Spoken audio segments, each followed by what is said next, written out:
happens when a devil is struck down on this charming plane of existence. It returns to the hells, to the very point where it last stood before venturing to whichever devil-forsaken plane it died on.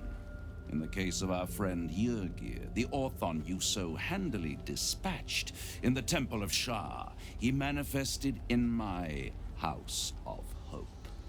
He returned to me chastened but intact, his wounds healed, his body restored. He thought I would dismember him, but he has his uses, so instead I am re-educating him. We delivered the devil. Now I want what I'm owed. We had a deal. Indeed we did.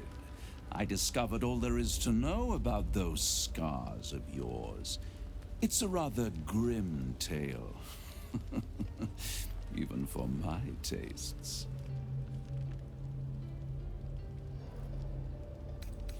I'd appreciate a little less enthusiasm when it comes to Cazador and his horrors. Oh, come, Astarion. We're about to unveil your destiny. You should be quivering in anticipation. Carved into that ivory skin of yours is one part of an infernal contract between the archdevil Mephistopheles and your former master, Cazador Za.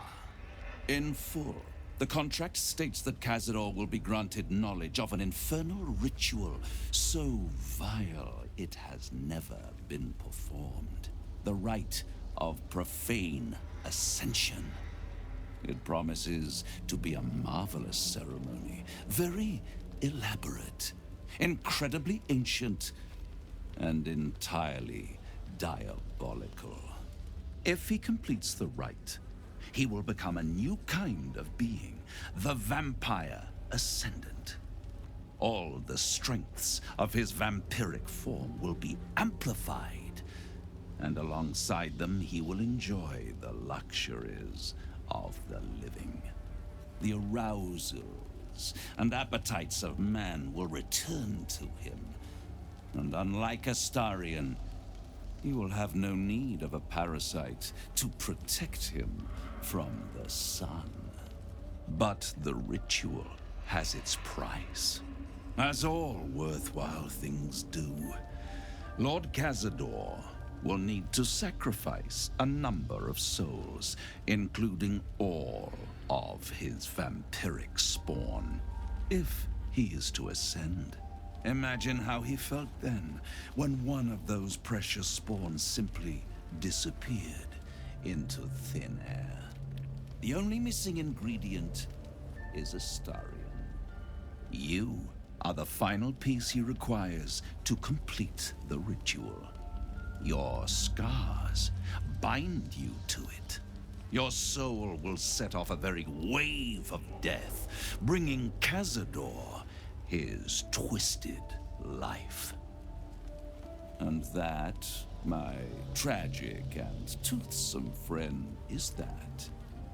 Now, if you'll excuse me, I have business elsewhere.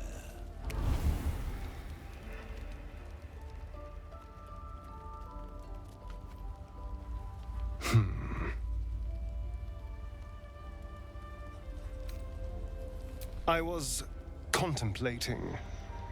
It's a lot to take in. What do you think I should do?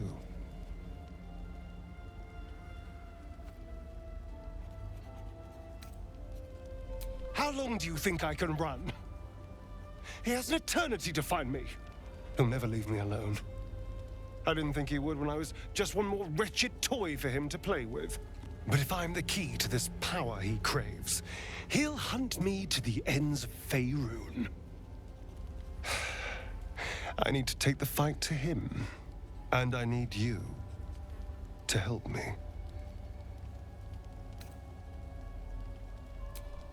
Thank you.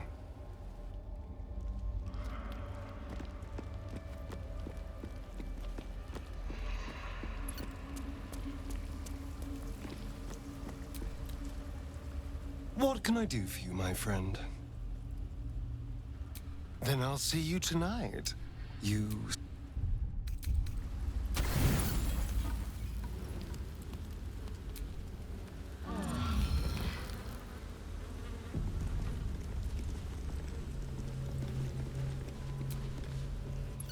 What can I do for you, my friend?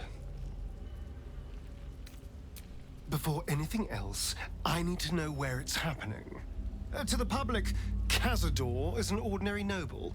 A little reclusive, perhaps, but just another of the great and the good of Baldur's Gate.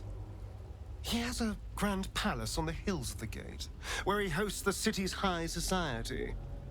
I don't know if he performed the ritual there. It feels too public. He'd risk exposure.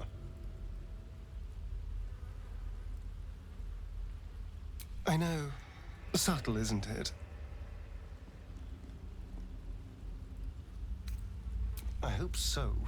Because I am not striking another deal with Raphael. Knows what he'd demand this time. But if the citizens of Baldur's Gate don't know anything, my brothers and sisters might. Cazador is a master of secrets, but the other spawn must have seen something.